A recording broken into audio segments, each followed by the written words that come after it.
صدر علی وقار آج سے 1400 برس پہلے خطہ عرب گمراہی کی تاریکیوں میں ڈوبا ہوا تھا. خطہ عرب ہی کیا،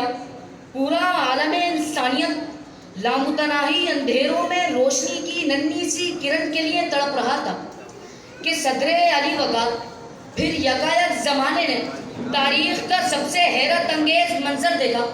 کہ اس سرزمین وحشت پر انسان نوازی کا وہ آفتاب طلوع ہوا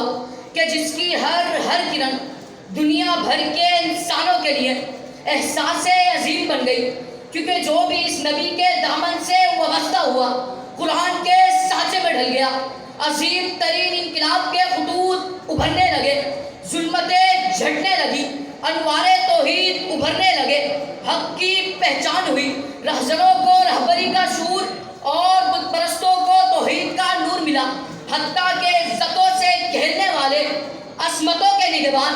اور جاہلی شاعری پر فخر کرنے والے حافظ قرآن بن گئے. جناب والا، مذہب ہو یا سیاست، عمران علوم ہو یا معیشت، تہذیب ہو یا ثقافت، رسم آرائی ہو یا کشور کشائی، اصول شہریت ہو یا آداب جہانگیری، 1400 سال گزرنے کے بعد بھی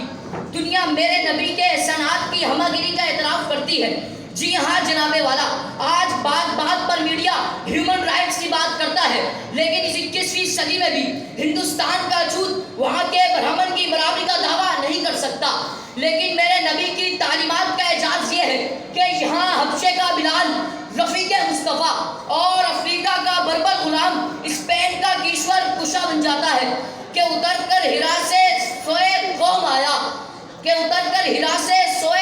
آیا اور ایک نسخہ کیمیا ساتھ لایا، اور ایک بجلی کا کڑکڑ تھا یہ سود ہادی، عرب کی زمین جس نے ساری ہلا دی، عرب کی زمین جس نے ساری ہلا دی. جناب والا، یہ رسول خدا جناب محمد صلی اللہ علیہ وسلم کے احسان عظیم کا یہ اعتراف ہے کہ 1400 سال گزرنے کے باوجود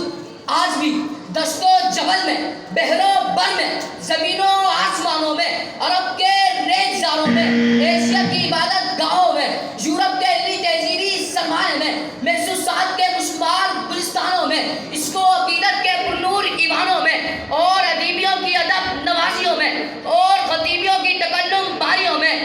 دانائے سبل، ختم الرسل، مولائے کل کا نام ہی انسانوں کے سب سے بڑے نبی کی حیثیت سے ابھرتا اور جگمگاتا ہے، تو پھر میں کیوں نہ کہوں خدا اگر محمد کو پیدا نہ کرتا، خدا کی قسم یہ خدائی نہ ہوتی، جہاں سے جہالت نہ کافور ہوتی،